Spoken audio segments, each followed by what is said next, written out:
Death Stranding is a game of experience, connections, and discovery. There's a lot of ways Hideo can make a game providing an even clearer message. But why did he choose a story of a porter, a guy who delivers? Now, if you look at this game, it feels more like there's a hidden story that Hideo is trying to tell you. On the outside, it may seem just what some of the masses would have say it's a walking simulator. But the story that is woven into the game itself is so deep that there can be many interpretations that can be found online. This is my version of how I see the story's representation. Warning, there will be spoilers up ahead. Now Cliff, it's a very interesting character. There are many similarities that makes me recall how he is actually the embodiment of Snake and Hideo's greatest legacy in the gaming legacy so far. The number of characters in their names. Cliff has 5 letters, same for Snake. Both are combat veterans, as both have soldier background. In particular, both served under the US Army for a period of their time. Next, they both lived on the battlefield, literally for Cliff and Snake.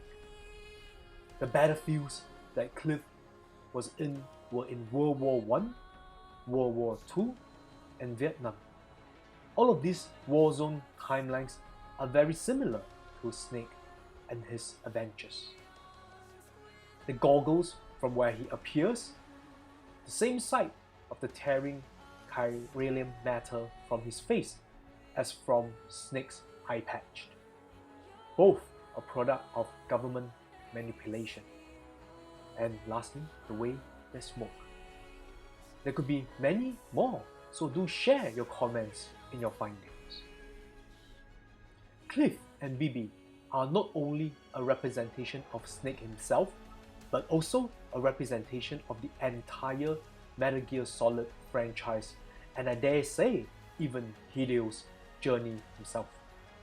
A representation of how Hideo has nurtured, sacrificed, protected his creation, his own Bibi, the MGS franchise. How Cliff turned his Bibi into Brigade as an experiment of her own fear ambition. How Hideo was forced to keep MGS under strict control from Konami for them to be exploited. How Cliff was put in the dark about Bibi, never to leave the hospital. How Hideo was forced to twist and bend MGS out of his own will and aspirations. How Cliff was forced to shoot his own beloved wife to stop Brigade's aspirations. How Hideo was forced to release MGS5 to release even earlier before it was completed, dooming a supposedly ultimate creation. How Cliff wanting to escape from Bibi from the hospitals. How Hideo struggling himself to protect MGS and the Fox engine from being taken away from him.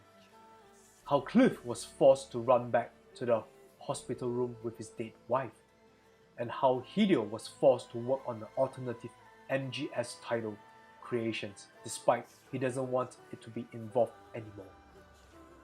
How Bridget forced Die Hard Man to shoot Cliff but accidentally shot Bibi as well.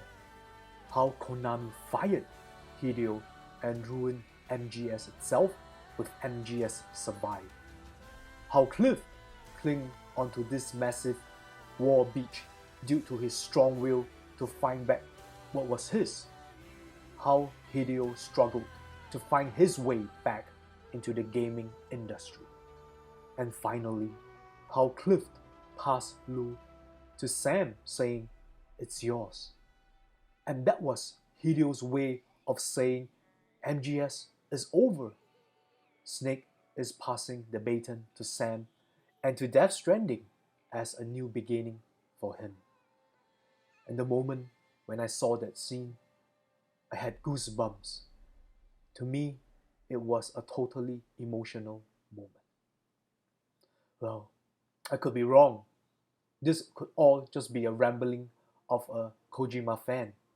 But regardless of what the actual metaphor of the story may be, I have no doubt in my mind that Death Stranding is definitely a narrative masterpiece.